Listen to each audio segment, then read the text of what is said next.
CSI Info 91, la chaîne d'information sur YouTube consacrée aux non-voyants. Présentée par Alain, avec ses deux collaborateurs, Guy Delfino, musicien, qui nous offre une musique sans droit d'auteur, Pascal Cusson, canadien. Sur CSI Info 91, vous y trouverez des informations diverses pour le matériel, en général, concernant les smartphones de chez Apple, tout ce qui peut vraiment nous aider, aussi bien du côté du monde des non-voyants, mais aussi du côté des voyants, car souvent on retrouve du matériel qu'on peut se servir. Aidez-nous, venez nombreux, abonnez-vous, car ainsi vous recevrez directement dans votre messagerie des emails, vous n'aurez plus qu'à cliquer dessus. Nous avons notre blog aussi, vous pouvez donc y accéder directement, http://csi-info91.canalblog.com, tout attaché en minuscule avec un S à info. Venez nombreux, participez. Merci de nous suivre.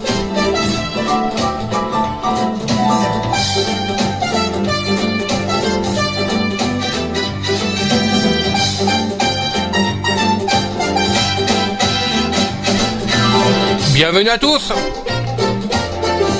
Moi, j'ai envie de vous demander, il y a combien de races de chiens destinées au, comment dirais-je, au dressage, au dressage pour personnes déficientes visuelles? Bon, à l'école, on a à peu près une demi-douzaine de races régulières, c'est-à-dire Labrador, Golden, Flatcoat, Overwart, Berger Blanc Suisse, et puis on commence un petit peu le Border Collie.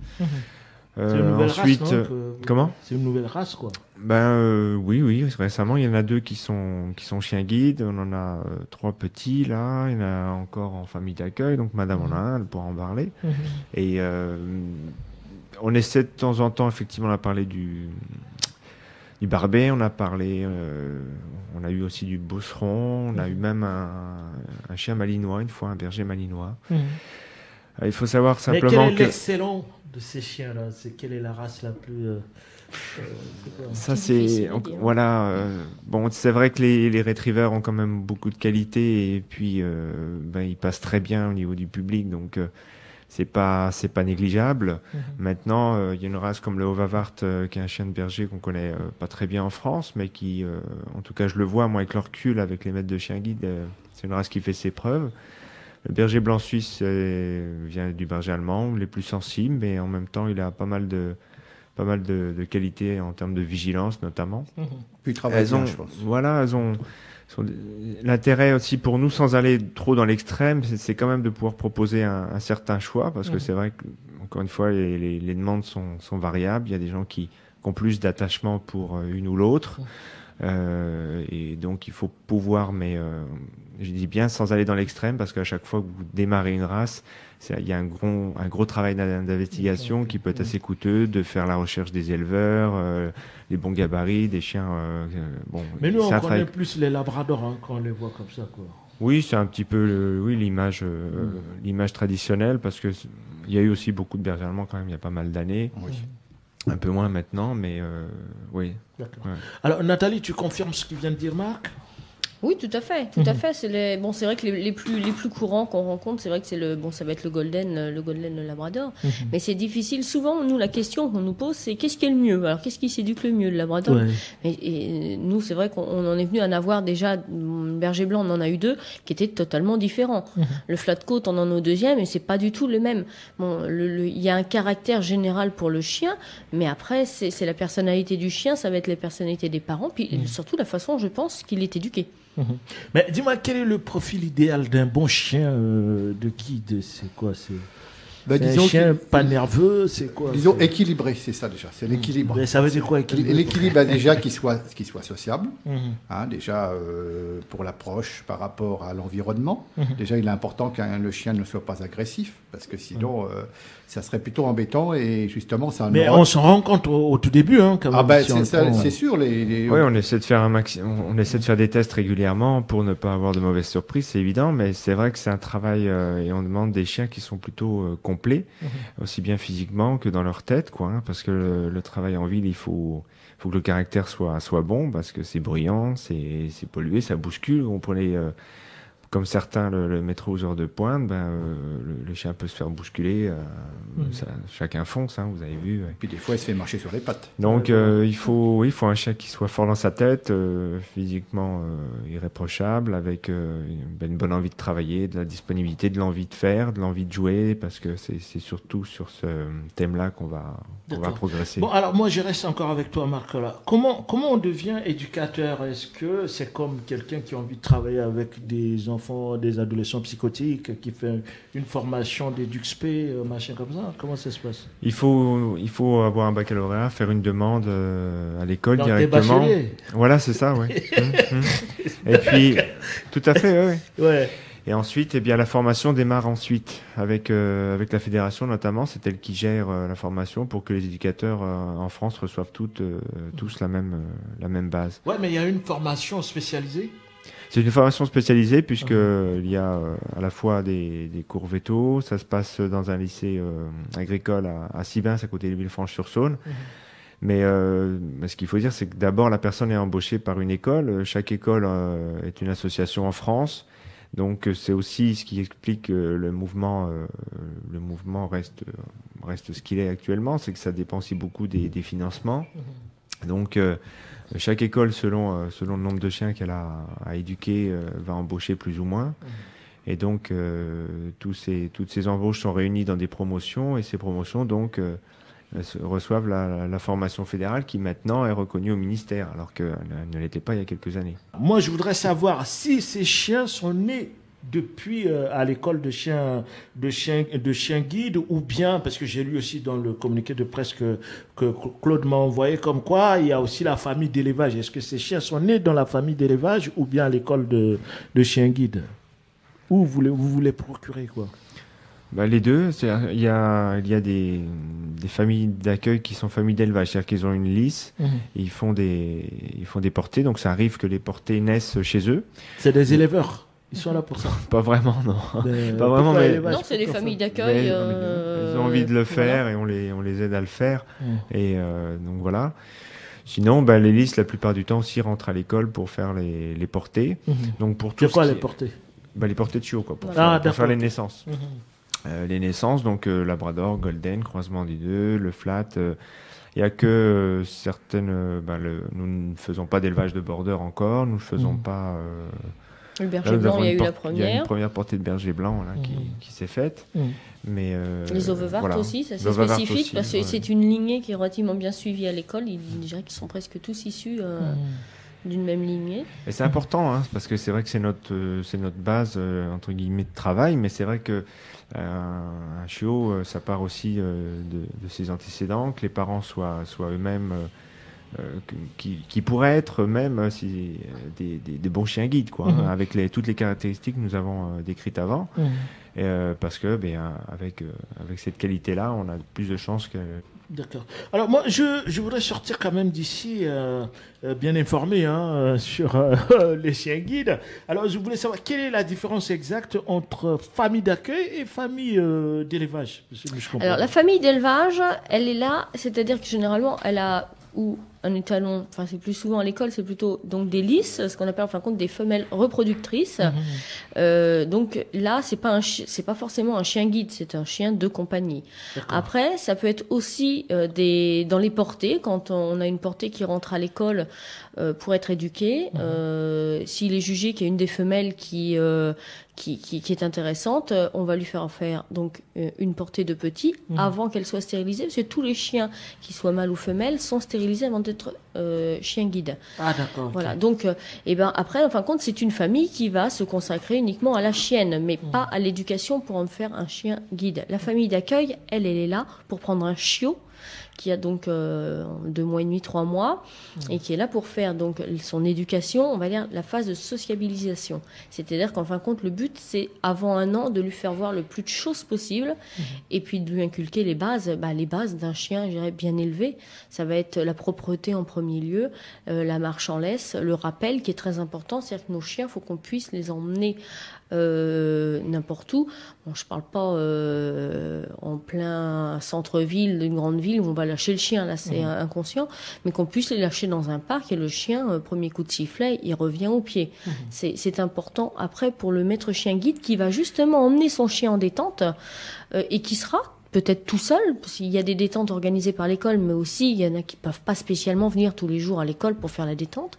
Donc que le maître chien puisse emmener son chien dans un parc ou dans un bois pour le lâcher, que le chien revienne. On s'imagine, sinon, pour retrouver le chien, c'est pas génial. Hein. Donc c'est important dans l'éducation du chiot. D'accord. Bon, alors donc à vos casques, puisqu'on va faire un petit retour donc à l'école de chien guide, je vous rappelle que c'était mercredi dernier, donc pour accueillir les impressions des usagers qui sont des personnes déficientes visuelles. Alors donc on va s'écouter ça, si la régie est prête, c'est le numéro 2 de ce CD. C'est parti. Disons que le chien, au moins dans les transports, etc., il y a moins de risques que les gens marchent dessus et le cassent, et puis qu'après, ça me pose des problèmes pour rentrer chez moi. Parce qu'avec le chien, on peut aller partout, mais c'est surtout qu'on peut aller de partout d'une manière détendue et beaucoup plus rapidement. De chien guide, donc qui remplace la canne, et puis aussi une place affective, parce que c'est quand même une relation qui s'établit entre l'homme et puis le chien, une relation de confiance. Il y a une dimension affective. Oui, et puis de confiance, et puis oui, c'est plus proche qu'une canne. Avec un chien, on peut avancer beaucoup plus vite. En plus, on est tranquille parce qu'on sait qu'on ne va pas se prendre les obstacles sur le sol. Donc on marche détendu. Donc on a le temps de réfléchir à autre chose. On est 24 heures sur 24 avec son animal. Enfin, quand je dis 24 heures sur 24, en tout cas dans la maison avec nous. Donc c'est sûr qu'il y a des liens assez forts qui se dégagent. En plus, ce sont des chiens de travail, donc on les emmène au restaurant, on les emmène partout. Ils sont tout le temps avec nous, quoi. Au théâtre, à l'opéra, partout. Là, c'est très important. D'abord, ça fait 1 an que je l'ai, à transformer ma vie à 200%. Parce que j'ai 10 ans de canne. Après 10 ans de canne, ça veut dire que dans mes déplacements, surtout les déplacements, franchement... elle est devenue indispensable dans ma vie. Moi, ce que j'attendais, c'était à ce que me rende une autonomie. C'est ce que j'attendais et c'est ce qu'a fait, quoi. C'est pas une simple compagnie, c'est plus que ça. Elle a l'œil sur nous, elle est toujours là, elle répond toujours présente. D'abord, la canne blanche, elle arrive un moment où on peut plus. Au bout de 10 ans, moi, j'en pouvais plus de la canne blanche. Et le chien détecte les obstacles beaucoup plus que la canne blanche. Et beaucoup plus d'avantages, quoi, naturellement. N'hésitez pas à venir aux portes ouvertes pour voir à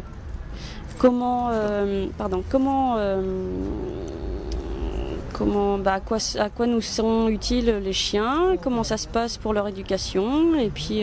Alors Claude, qu'est-ce que tu penses de ça? Il y a une grande complicité qui se crée comme ça entre le chien et ce que tu appelles maître, et c'est plus pratique même qu'une canne blanche. Disons que c'est pas du tout la même chose. Moi aussi, j'ai pratiqué comme beaucoup de non-voyants avec. T'es passé par la canne blanche avant? Oui, moi j'ai circulé 13 ans avec la canne et la vie est de plus en plus compliquée parce que on est plus nombreux dans notre pays et les gens sont de moins en moins disciplinés. Il y a des problèmes partout. Donc, circuler, c'est difficile. Quand les voitures sont sur le trottoir et pour arriver à retrouver son cheminement de l'autre côté pour éviter la voiture, c'est parfois compliqué. Et donc, le chien, c'est quand même vraiment quelque chose de vraiment très, très formidable. C'est plus pratique, quoi. C'est plus pratique. Mais bon, il faut bien savoir qu'un chien guide, quand même, il y a des contraintes. Il y a toujours des gens, des personnes non-voyantes qui préfèrent... Mais c'est quoi les contraintes? Les contraintes, pour moi, ça n'en est pas vraiment, parce que j'ai beaucoup plus d'avantages à avoir un chien que les contraintes par elles-mêmes. Mais il y a des personnes non-voyantes qui n'ont pas sauté le pas, le fait de prendre un chien guide, parce qu'ils ont trouvé qu'il y avait quand même plus de contraintes, c'est-à-dire... le chien quand il est malade, le sortir pour aller faire ses besoins, des petites choses comme ça qui font que les gens, ça leur fout un petit peu la trouille. Bon, mais ça c'est un choix personnel. Là, il faut être disponible aussi, je crois, non?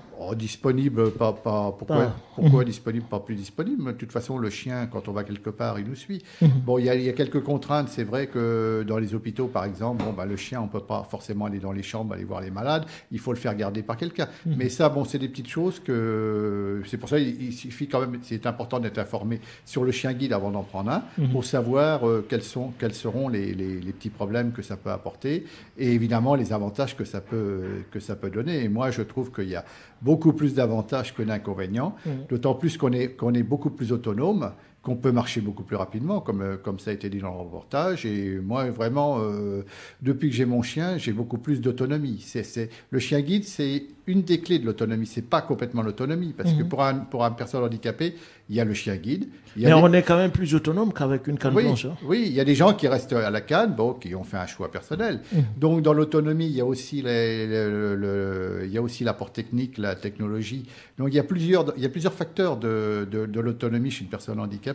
Donc, le chien guide, c'est quelque chose de très important dans le sens où, moi, je pense que le déplacement fait partie d'un grand facteur d'intégration dans la société. Parce que si un individu handicapé reste chez lui, forcément, il ne se fera pas connaître des autres membres de la société. Et pour que vraiment on connaisse... C'est un facteur de socialisation. Voilà, c'est ça. Et pour qu'on connaisse aussi nos difficultés, il faut justement approcher les autres pour leur montrer aussi nos capacités. Parce que nous, c'est pas parce qu'on est handicapé qu'on n'a pas aussi des capacités. On a un moins, mais on a aussi un plus. C'est pas ce que j'ai dit, Claude. Non, pas m'engueuler. Non, mais pas du tout. Non, mais t'es dans le même bateau que moi. Hein, donc, c'est pas un souci. Non, mais je veux dire, par rapport... disons qu'il faut bien que les gens comprennent que aussi on a un facteur positif et que... Bien sûr. Mais voilà. On n'arrête pas de le dire dans cette même émission. Oui, mais il faut se montrer.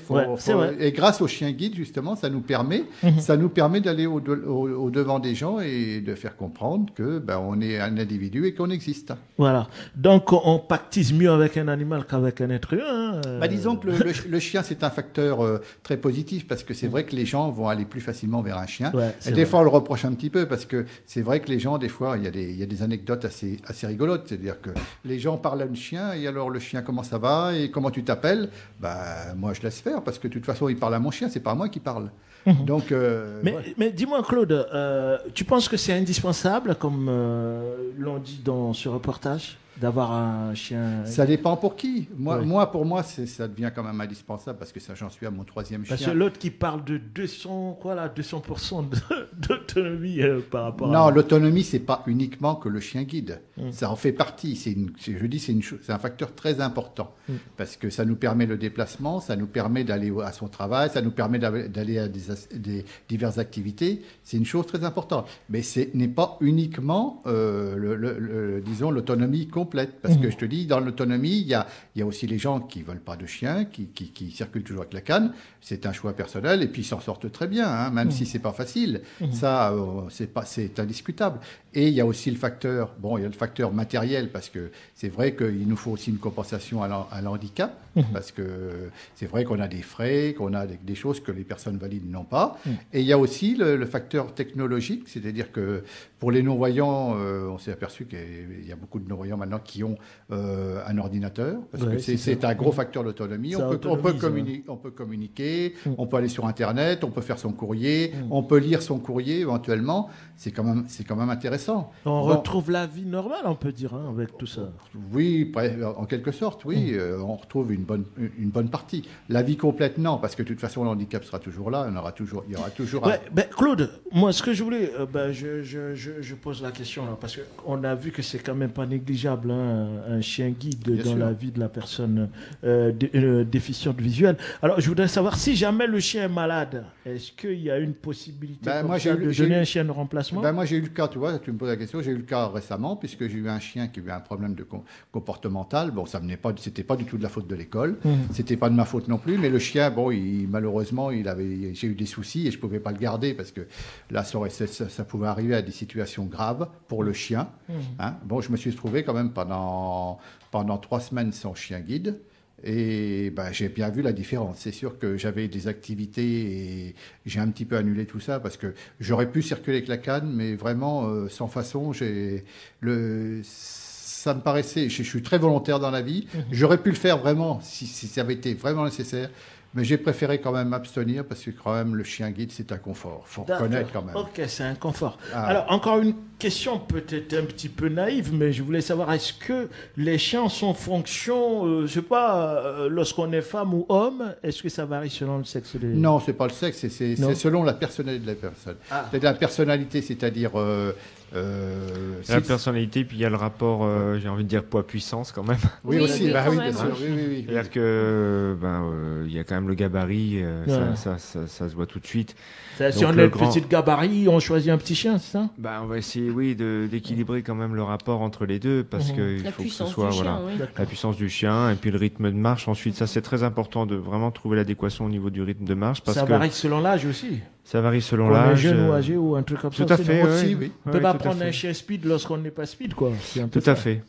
Et l'inverse non plus. C'est-à-dire que quelqu'un de speed, si on lui donne un chien trop calme, ça va l'énerver très vite.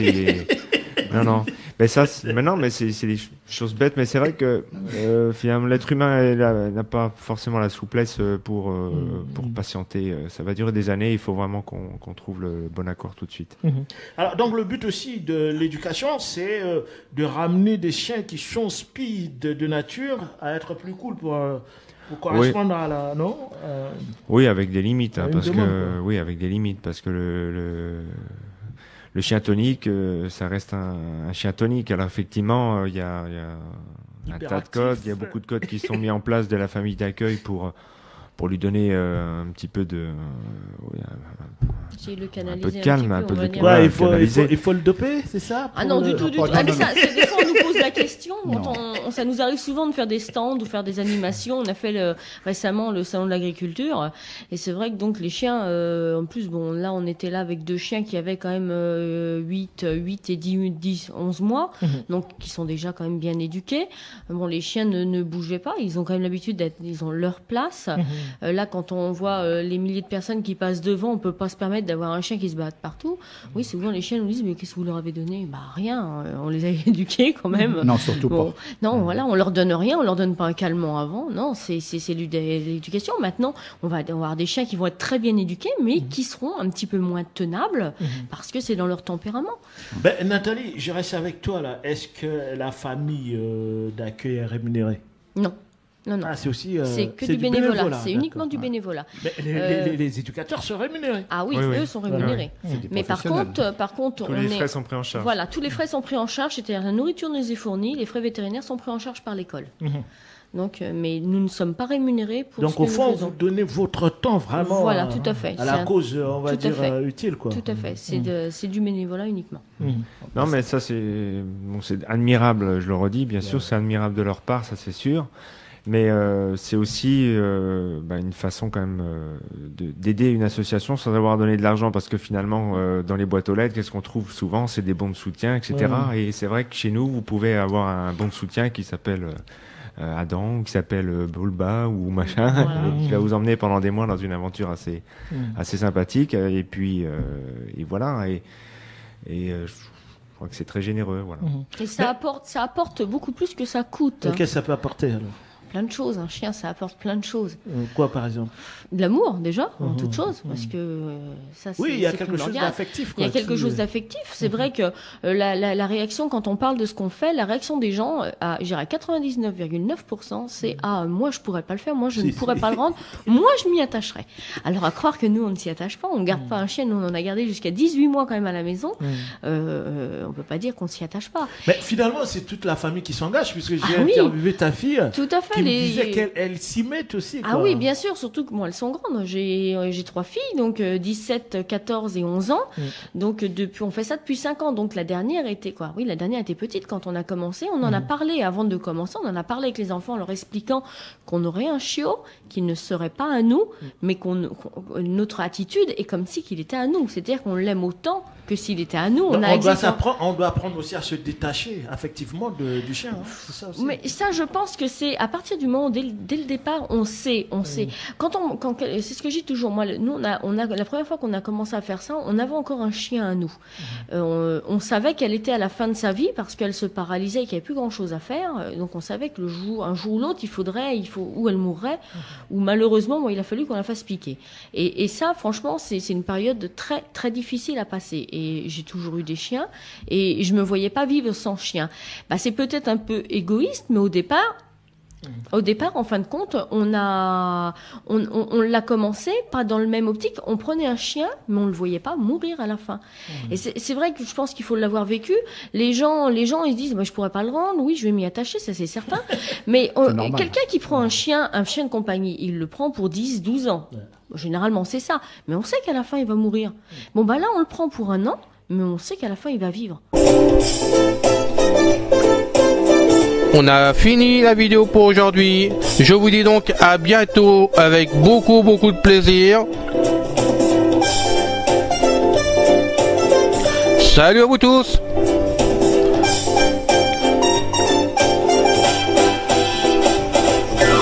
Salut les gars. Bye bye les filles.